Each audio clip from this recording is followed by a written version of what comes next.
Bonjour à tous, j'espère que vous allez bien. Pasteur Warren à l'appareil, très content d'être parmi vous dans cette série intitulée « La famille transformée à la gloire de Jésus ». Dernier message ce matin, dernier message d'une série de 5 où est-ce qu'on a vu les différents rôles et fonctions de la famille et on a vu comment Jésus, à travers son Esprit Saint, veut nous transformer de gloire en gloire à lui ressembler. On a parlé tout d'abord du rôle de papa. J'ai voulu aborder ce premier rôle puisque je suis moi aussi nouvellement papa.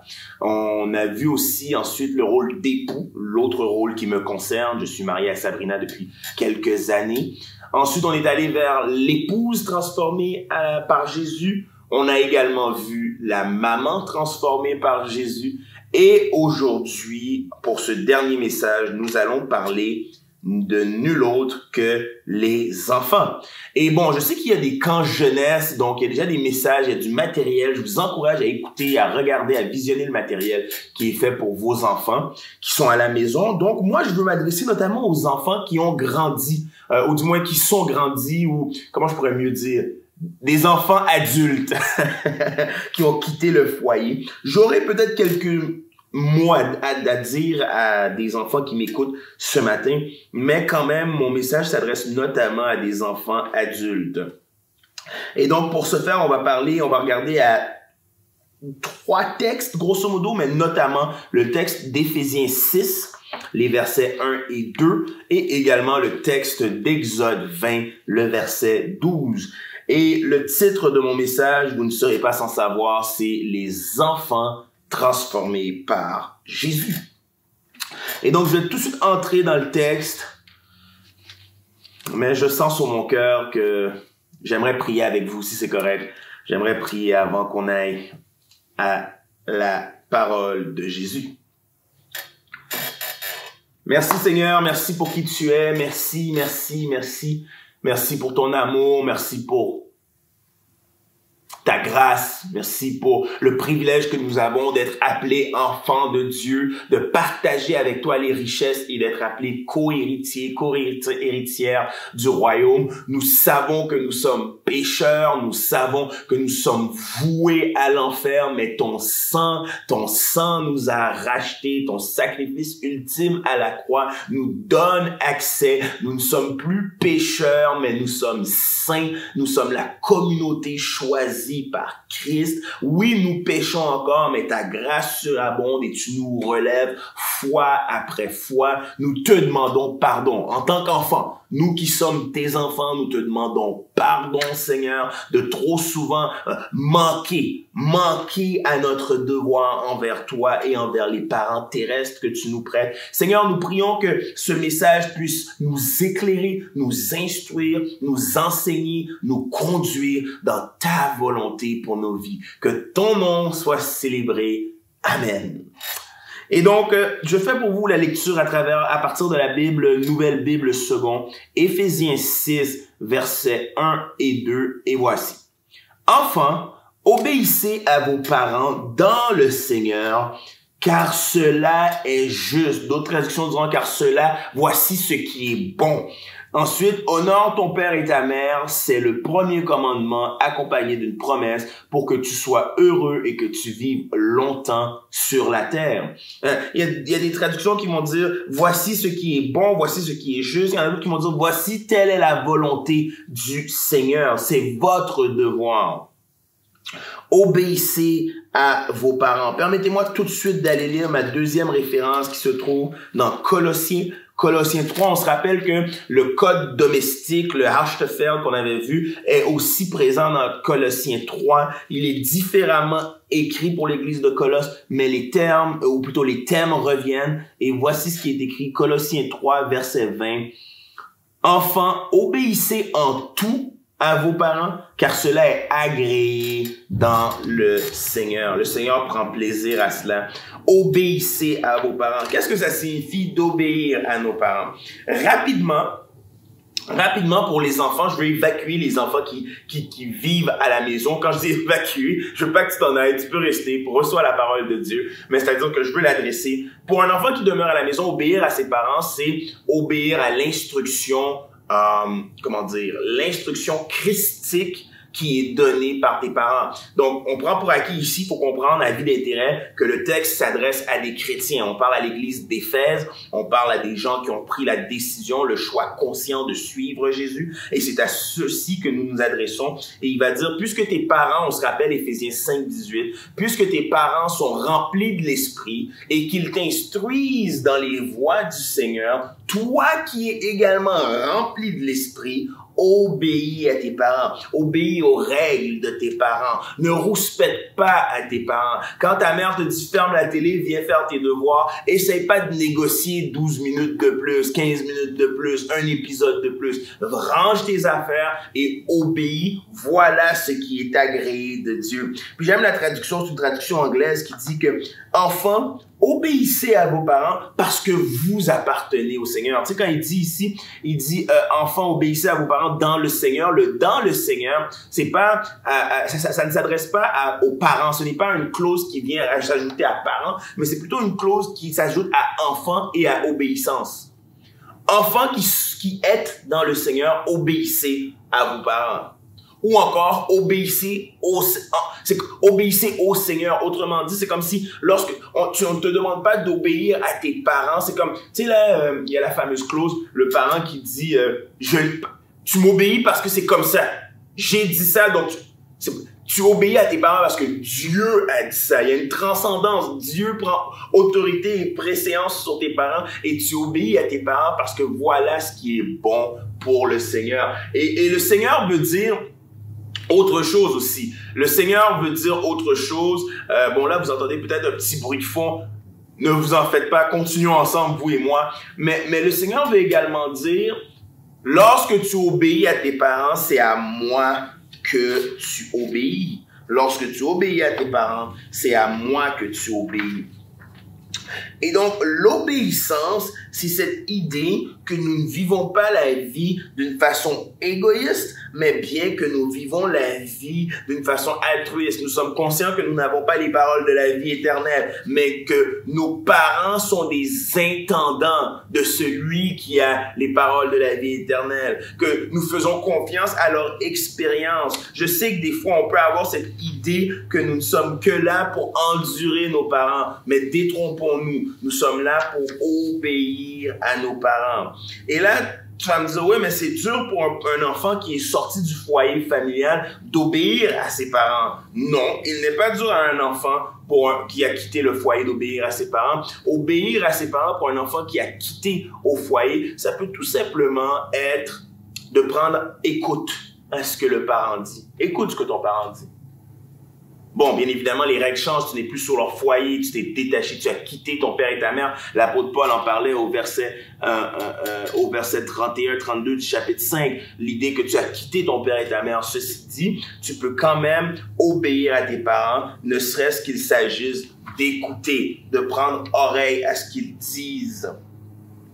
Et aussi, l'autre élément que je voulais toucher avec vous, c'est que dans toute la littérature de l'époque, cette idée d'écouter, d'obéir aux parents, on la voyait partout. On la voyait partout. On la voyait dans les livres comme par exemple Sirach, les livres de apocryphes. On la voyait également dans les écrits des historiens ou des écrivains de l'époque. Donc, il y avait vraiment cette notion d'obéissance et d'honneur aux parents. Donc, c'est pas... Quand là, les lecteurs du 1er siècle lisent la lettre de Paul, il n'y a personne qui est surpris ou estomaqué ou qui ne comprend pas. Au contraire, on comprend ce à quoi on fait référence. Là où on est plutôt estomaqué, c'est vraiment cette idée que Jésus est le centre de cet enseignement. C'est-à-dire qu'un enfant en Jésus, voici ce qu'il est appelé à faire. Et donc, obéir à ses parents. Je me rappelle, moi, quand j'étais jeune, tu sais, des fois, là, t'as l'impression que tes parents sont comme...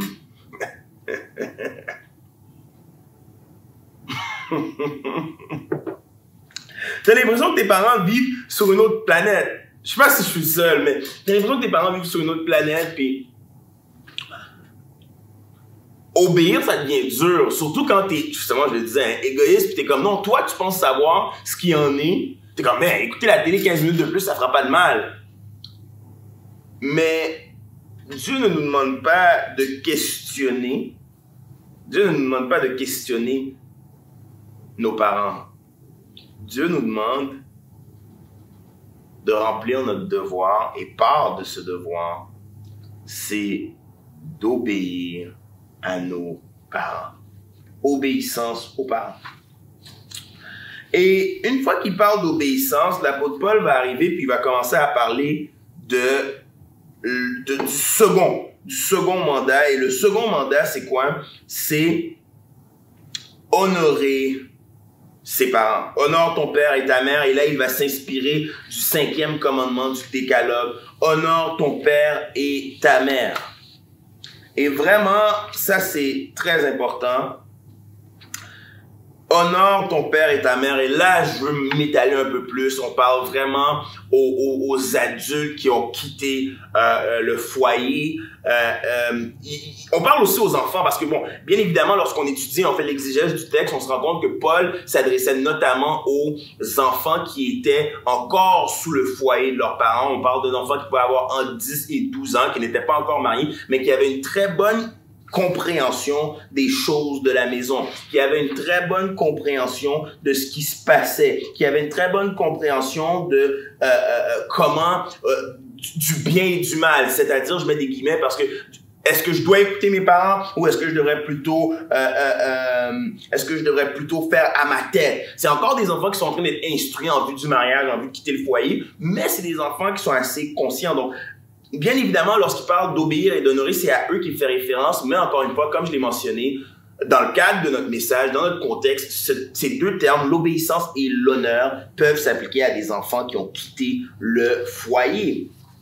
Et donc, honorer ses parents, je vais vous relire la référence ici. Honore ton père et ta mère, c'est le premier commandement accompagné d'une promesse pour que tu sois heureux et que tu vives longtemps sur la terre. Honorer. Honorer.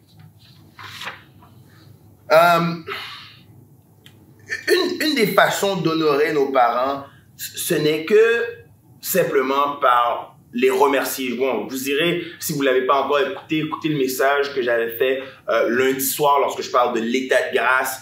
C'est cette idée-là vraiment de reconnaître ce qui nous est prêté. Mais ce que je veux vraiment attirer notre attention, c'est que honorer, le terme qui est employé ici, c'est kabed. Kabed qui est un terme hébreu qui fait référence au terme kabod. Kabod qui veut dire gloire. Et le sens vraiment étymologique, sémantique de ce terme signifie ce qui a du poids, ce qui est lourd. Et donc, quand il dit honore ton père et ta mère, c'est comme s'il dit, non, pas que ton père et ta mère ont du poids et qu'ils sont lourds.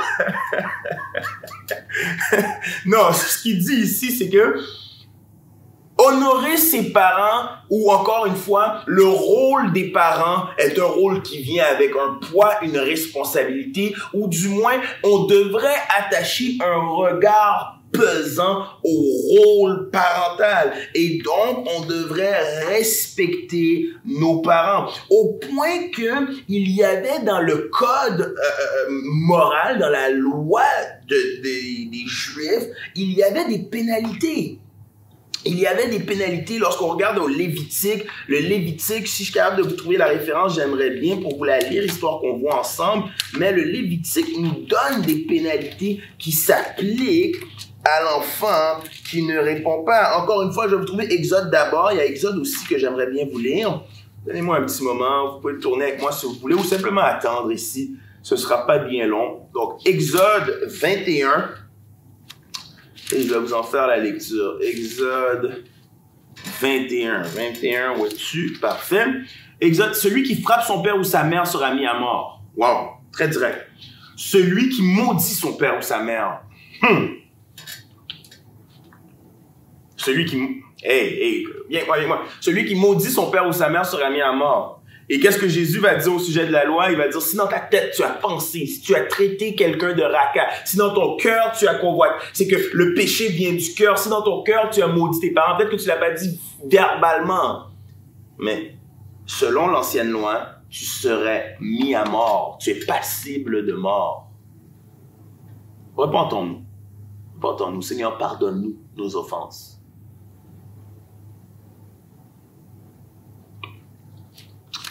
Je vais aller vous trouver la référence dans Lévitique maintenant. Je crois que je l'ai juste ici. Tu n'exposeras pas la nudité de la sœur de ta mère, ni celle de la sœur de ton père, c'est à mettre à nu son proche parent. Et bon, ceux qui agissent de la sorte seront chargés de leur faute. Encore un peu plus loin encore, si je vous le trouve. Quiconque maudira son père ou sa mère sera mis à mort. Il a maudit son père ou sa mère, son sang sera sur lui. Donc, c'était très clair. Et donc, honorer ses parents, c'est vital. Le respect pour les parents, selon l'ancienne société, est vital et demande, ou encore une fois, et permet la préservation, la pérennité du tissu social. Honorer ses parents. Voilà ce qui est bon. Hein? Puis j'aime comment il va dire que lorsque tu honores la position de tes parents, lorsque tu respectes leur travail d'intendance, tu comprends que Dieu a choisi ces deux personnes-là pour être tes parents. Je le sais qu'ils sont imparfaits, je sais que leurs péchés sont nombreux, je sais qu'ils t'ont pas élevé comme tu le voulais, je sais qu'ils t'ont fait mal, je sais que si c'était toi, tu l'aurais fait différemment, je sais que c'est toi aujourd'hui et tu le fais différemment, mais réalise que ce sont deux parents imparfaits, pécheurs que Jésus a choisi pour que tu vives avec eux. Il le savait avant de te créer qui allait t'offrir comme parent. Et donc, s'il te dit de le respecter, c'est parce qu'il dit, écoute, moi, quand je te regarde, tu me déplais, t'es plein de péchés, je te regarde, puis je suis comme, je t'ai en horreur. Mais ma grâce surabonde parce que mon fils est venu pour toi comme pour tes parents.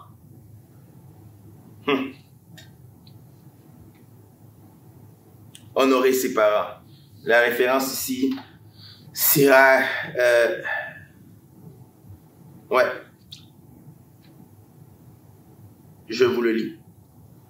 Voici ce qui est écrit. Sirach va dire, de tout ton cœur, honore ton père et ta mère. Encore une fois, Sirach encore va dire, honore ton père en parole et en action, afin qu'une bénédiction puisse venir sur toi. Pour des enfants, pour honorer des enfants, comment des enfants peuvent honorer leurs parents, c'est en respectant les règles et les instructions. Pour des enfants, comment est-ce qu'on peut honorer nos parents? On honore nos parents en ayant une attitude propre, encore une attitude saine devant une bonne attitude. C'est de ne pas rouspéter, je l'ai dit, c'est de ne pas répliquer, c'est de ne pas les insulter. C'est comme ça qu'on respecte nos parents, honorer nos parents. C'est ça que la Bible nous appelle à faire. Et pour nous qui avons quitté le foyer, comment est-ce que ça s'articule, honorer les parents? J'aimerais vous donner une liste d'applications pratiques sur comment nous pouvons honorer nos parents. Comment on peut honorer nos parents.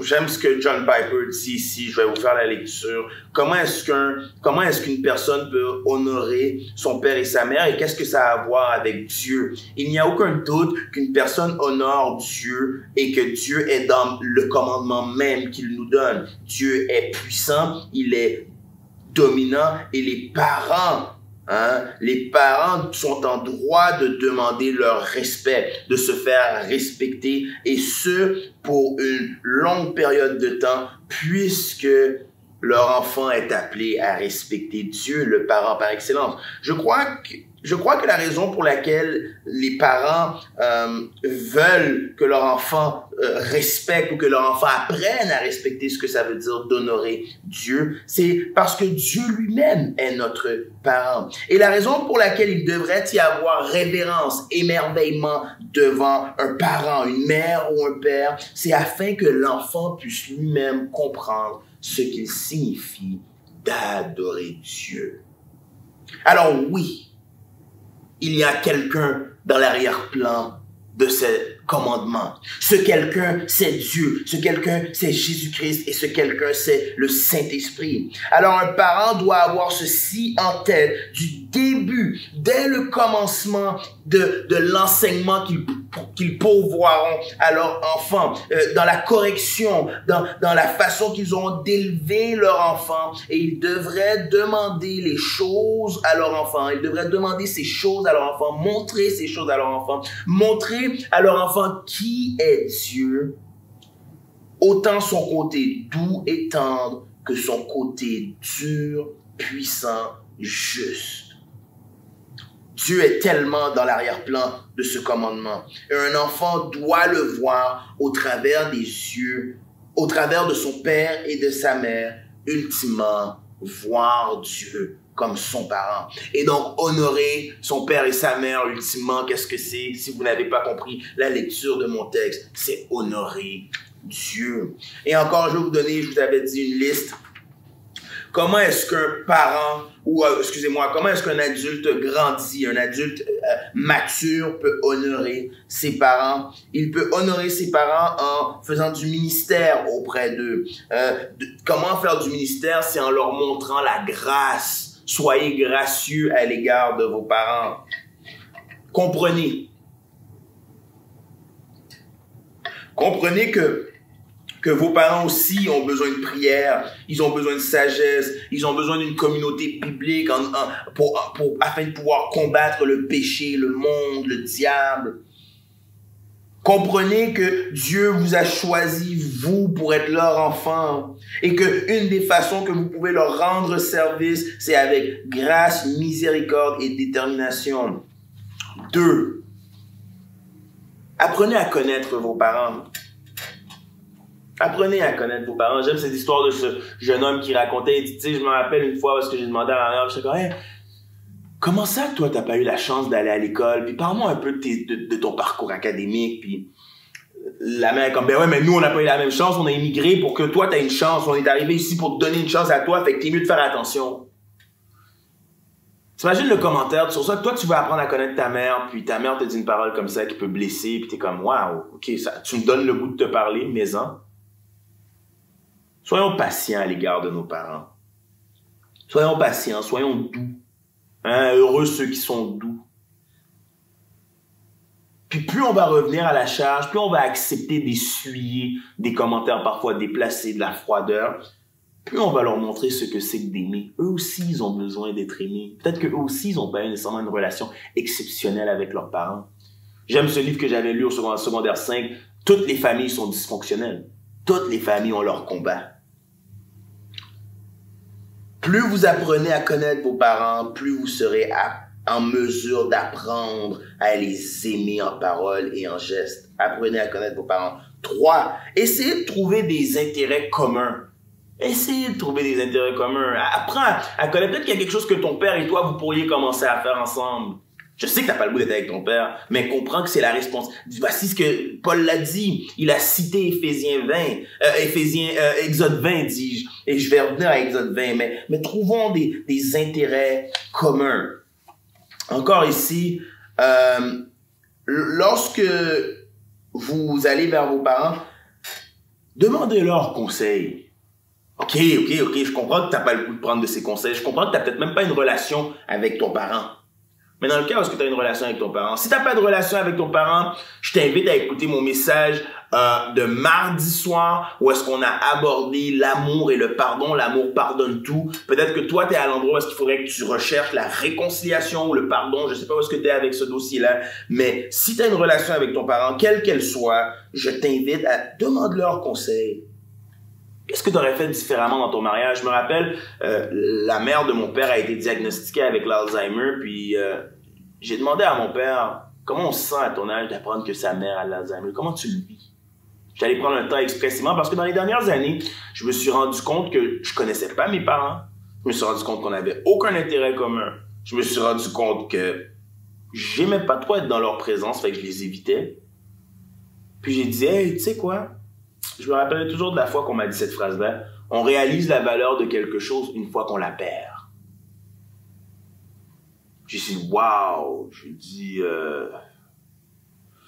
faut que je sois intentionnel envers mes parents. Puis j'essaye. Des fois, c'est tough. Des fois, je les regarde, là, puis je suis comme, yo, on vient pas du même monde. On n'a rien à se dire. Mais j'essaye. parce que la Bible m'enseigne que je dois être intentionnel à l'égard de ma famille. Alors, demande-leur conseil. Qu'est-ce que tu aurais fait différemment dans ton mariage? Qu'est-ce que tu aurais fait différemment dans ton parenting, c'est-à-dire dans ta parentalité? Qu'est-ce que tu aurais fait différemment dans ton emploi, etc.? Demandez-leur. S'ils sont chrétiens, tes parents, demande-leur comment est-ce que ta vie chrétienne, parle-moi des obstacles et des embûches que la vie chrétienne a mis sur ton chemin. Comment est-ce que tu as pu persévérer toutes ces longues années? Peut-être que tu vas recevoir des réponses qui vont te surprendre, cher ami. Ben voyons donc! Eh, où ma mère, et où mon père? C'est pas mes parents qui parlent. Ben voyons donc! Peut-être pas aussi. Peut-être que les réponses vont être comme ouf, ok, c'est beau, on passe à un autre appel. Mais dans tous les cas, c'est pas grave. Juste de montrer à tes parents que tu es soucieux de leur regard, de leur pensée, de leur position, de leurs conseils, ça leur permet d'avoir confiance en eux, confiance en votre relation et de se sentir apprécié, autrement dit, honoré. Ça leur permet de se sentir honoré. Et dernièrement, en dernier lieu, prie pour tes parents, mais non seulement prie pour tes parents, parle-leur de Jésus. Parle-leur de Jésus, c'est une autre façon d'honorer tes parents. S'ils ne connaissent pas Jésus, c'est une très grande façon d'honorer tes parents, de leur éviter la damnation éternelle, de leur permettre d'avoir accès aux portes du royaume pour toujours, de passer le reste de l'éternité ensemble. S'ils connaissent Jésus, tout simplement en partageant la Bible, lisant la Bible, priant ensemble. Je crois que dans un monde où tout est décadent, de se raffermir, de s'unir en Christ, il n'y a pas de meilleure façon d'honorer nos parents. Voici 5 façons concrètes de comment honorer ses parents. Et donc, on retourne un peu à notre texte où est-ce que Paul va dire « Honore ton père et ta mère », c'est le premier commandement accompagné d'une promesse pour que tu sois heureux et que tu vives longtemps sur la terre. Qu'est-ce que Paul veut dire? De quoi parle-t-il? Et je vais aller voir avec vous ici à Exode 20, le verset 12. Un seul verset.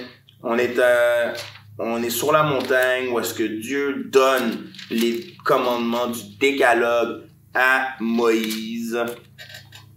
Et voici ce qu'il dit. Honore ton père et ta mère afin que tes jours se prolongent sur la terre que le Seigneur ton Dieu te donne. Wow! Qu'est-ce que ça veut dire tout cela? Et donc, je veux regarder avec vous cette idée. Paul va citer le décalogue que les Juifs de l'époque connaissent très bien et il veut nous faire réaliser que c'est le premier commandement accompagné d'une promesse. Il y a différentes vues par rapport à qu'est-ce qu'il voulait dire. Il y a différentes positions. Il y a des gens qui vont dire qu'il voulait dire que c'était le premier commandement, mais on sait que c'est faux parce que Jésus va avoir dit que le premier commandement c'est d'aimer Dieu. Et donc, ça peut pas être comme premier commandement en termes de préséance. Ultimement, il y a plusieurs différentes positions, mais celle qui nous intéresse le plus, c'est la position qui va affirmer finalement que c'est le premier qui est accompagné d'une promesse à travers peut-être les 613 commandements de la Torah, tous les commandements. On sait que le décalogue est une introduction, mais il y a tout plein d'autres commandements, notamment dans le Lévitique, notamment même dans d'autres textes juifs. Il y a d'autres commandements qui viennent faire les 613 commandements juifs. Et ce serait ça, c'est le premier commandement qui est accompagné d'une promesse. J'aime cette idée. Voici ce qu'il dit l'auteur ici. Il dit que lorsque nous comprenons ce qui signifie d'honorer nos parents, nous comprenons que d'être centré sur soi de manière radicale nous élimine, nous sépare du reste des peuples et nous ne pouvons pas vivre sans relation. Nous n'avons pas été créés pour cela. Non, en effet, nous ne pouvons vivre sans aucune autre forme de communauté que celle des relations familiales. La famille, puis je le dis à chaque mariage que je célèbre, la famille est à la base de la société, c'est le fondement de la société. Et donc, qu'est-ce qu'on doit comprendre à travers le texte d'Exode 20, c'est que vraiment, c'est cette idée que Dieu a placé des gens auprès de nous afin que nous leur rendons ce que Dieu lui-même, ce que le Père, le Fils lui-même a rendu au Père. C'est cet exemple-là. Et ce commandement se veut une façon de nous protéger, d'avoir une vie centrée sur soi. Vous savez, dans la société, on nous encourage beaucoup à vas-y, fonce, place tes parents dans un centre, toi va faire la carrière, le chalet, le bateau, les chiens, les enfants, tout va vite. Et Dieu dit, wow, c'est intéressant, hein? Le commandement juste avant, c'est un commandement où on nous parle de repos. Dieu s'est reposé. Un jour sacré. Puis ensuite, il nous parle, premier commandement, est-ce qu'il va parler des autres relations auprès de nous? Puis il veut nous encourager à honorer nos parents. Peut-être que des fois, on devrait arrêter dans ce mode de vie effréné et prendre soin de nos parents. C'est quand la dernière fois que tu as appelé ton père, ta mère. Prendre soin de nos parents. C'est ce texte-là que Paul a choisi de citer. Il a choisi de citer le texte d'Exode pour vraiment que les Juifs comprennent que c'est la loi de Dieu que nous ne sommes pas capables de garder. C'est cette loi-là que nous sommes appelés à pratiquer. Mais rappelez-vous, le texte vient où? Le texte vient à la suite d'Éphésiens 5, puis je l'ai mentionné en début de message, mais c'est cette idée, Éphésiens 5, 18, soyez remplis de l'Esprit. Et donc là où nous ne sommes pas capables, l'Esprit Saint nous rend capables d'honorer nos parents et de leur obéir, d'en prendre soin, de les aimer malgré leur imperfection. C'est ça que nous sommes appelés à faire. Et je vais conclure, mais ultimement, Jésus est notre exemple. Il est celui qui à la croix, alors qu'il souffrait, qu'est-ce qu'il va dire? Mère, voici ton fils, fils, voici ton mère, en parlant aux disciples Jean. Jésus a honoré ses parents. Et donc, quand tu te demandes comment faire, relis ta parole, et tu y trouveras des promesses, des perles sur comment honorer tes parents. Et là, il y a une belle promesse pour nous, chers amis. Il y a une belle promesse pour nous. La promesse nous dit quoi? La promesse nous dit que si tu les honores, waouh, tu es garanti d'une belle vie. C'est une bénédiction. C'est le premier qui vient avec une promesse. C'est un des seuls, quand on voit du décalogue, qui vient avec cette promesse de vie. Il dit, je le lis, afin que tes jours se prolongent. Waouh, quelle assurance! Ça veut dire quoi? Ça veut dire que lorsque tu obéis ou lorsque tu honores à tes parents, tu t'assures une vie sans trouble. Mais non, c'est pas l'évangile que je suis venu vous prêcher. Mais non, on connaît des gens qui ont honoré leurs parents, qui ont respecté, obéi à leurs parents, et ils sont morts d'une mort tragique. Ils ont vécu des aléas de la vie, ils ont vécu des épreuves, des tribulations sans pareil. Le texte veut simplement illustrer que la vie est plus agréable, que les choses peuvent se passer mieux. Le texte veut dire que finalement, lorsque nous ne faisons pas ces choses, les conséquences sont plus grandes. Mais que lorsque nous obéissons à Christ, à sa parole, des oasis de vie peuvent jaillir. Nous nous rapprochons de lui. Heureux l'homme qui médite la loi jour et nuit. Il est comme un arbre planté près d'un courant d'eau. Il donne son fruit en sa saison. C'est-à-dire que lorsque tu te colles à Christ, t'es en meilleure posture pour recevoir des bénédictions. C'est ça que ça signifie. Et donc, parce que nous aimons Jésus, nous n'obéissons pas à nos parents pour les bénédictions, mais parce que nous aimons Jésus, nous sommes incités, inspirés à obéir et honorer nos parents afin que nos jours se prolongent. Les bénédictions sont une résultante de notre amour pour Christ, amour qui se manifeste en gestes et en paroles. L'autre jour, je parlais avec mon ami, puis oui, j'ai dit déjà 2 fois, ça c'est le syndrome du pasteur, j'ai déjà dit 2 ou 3 fois qu'on allait conclure, mais je vais terminer avec ça. L'autre jour, je parlais avec mon ami, puis je dis, hey, parle-moi donc, dis-moi, comment ça va, puis tout, puis je voulais sonder son cœur. Je dis, parle-moi, c'est quoi le péché qui te presse, qui t'opprime ces jours-ci? Puis il m'a dit, écoute, mes parents, le fameux honorer vos parents. Je réalise que je passe à côté là à plein fouet. Je dis wow. Il dit, est-ce que tu trouves que c'est trop bon, je vais vous épargner l'adjectif qu'il a employé, mais est-ce que tu trouves que c'est trop facile comme péché? Je dis non mon frère, il n'y a aucun péché de facile. si c'est ça le péché, c'est ça, puis on va prier pour ça et tout. Puis... Mais ça m'a juste fait penser comment, wow, peut-être que des fois on passe à côté puis on réalise pas. Il y a des péchés dans nos vies que tu penses, ah ben non, c'est pas grave, j'ai pas le temps. Non, c'est un péché. Repentons-nous de nos péchés.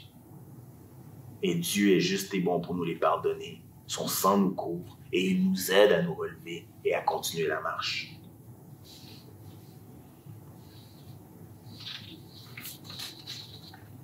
Je vais maintenant prier.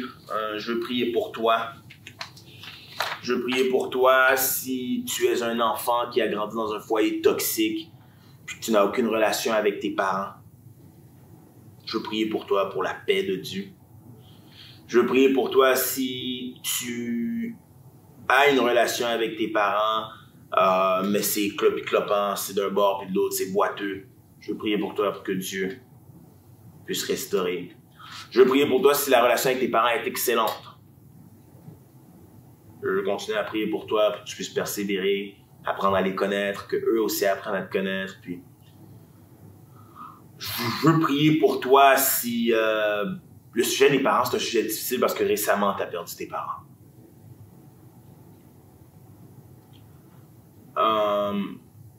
Je veux prier pour toi si pour toi, le sujet des parents, c'est difficile parce que tu as des questions existentielles comme pourquoi mes parents m'ont donné en adoption, qui sont mes parents, pourquoi moi. Je veux prier pour toi. Je crois que le Dieu du miracle que nous servons, je crois qu'il est bon pour répondre à nos questions, pour apaiser nos cœurs. Moi, pendant longtemps, ça m'a habité la question de pourquoi j'ai pas connu mon père biologique, pourquoi ça m'est arrivé à moi. Qu'est-ce que moi j'ai fait au bon lieu?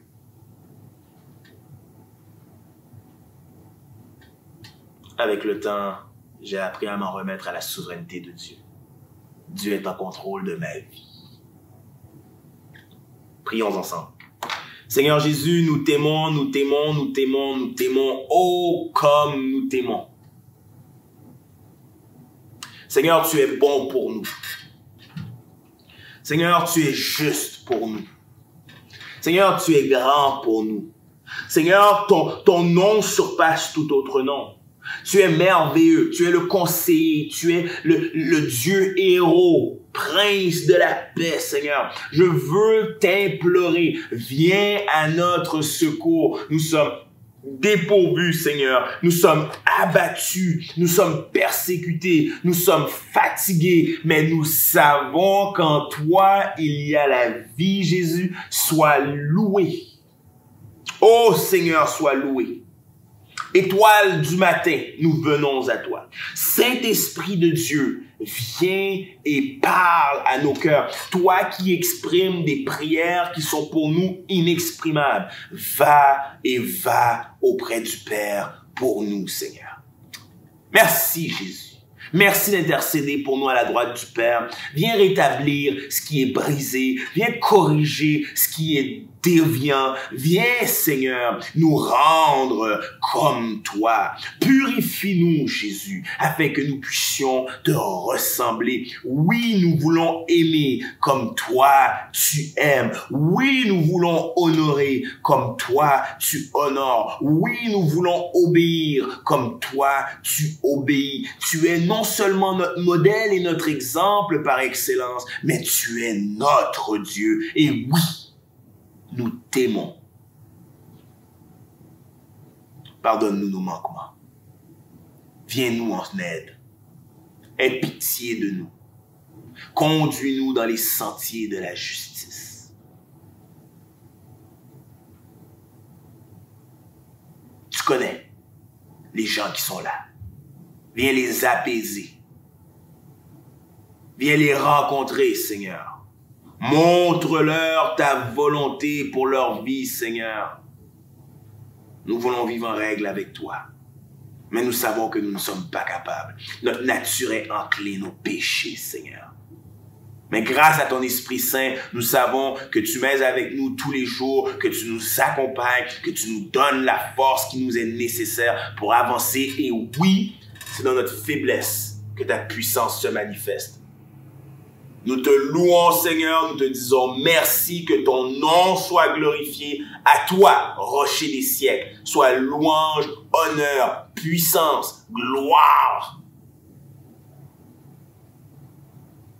au siècle des siècles. Amen. Que Dieu vous bénisse. Bonne fin de journée. À bientôt. Salut les amis, je suis de retour.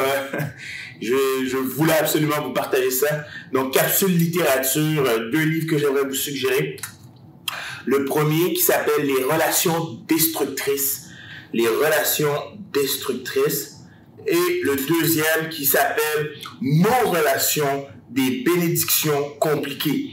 Donc, vous pouvez aller tout simplement sur Internet, vous allez les trouver, les relations destructrices.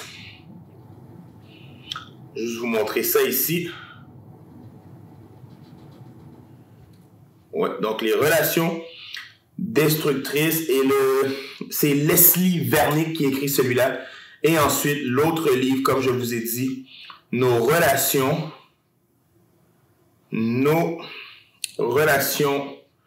des bénédictions compliquées. Celui-là, c'est de Paul David Tripp, excellent théologien. Allez voir ça. J'espère que ça saura vous aider. Bye bye. Cela c'est vrai.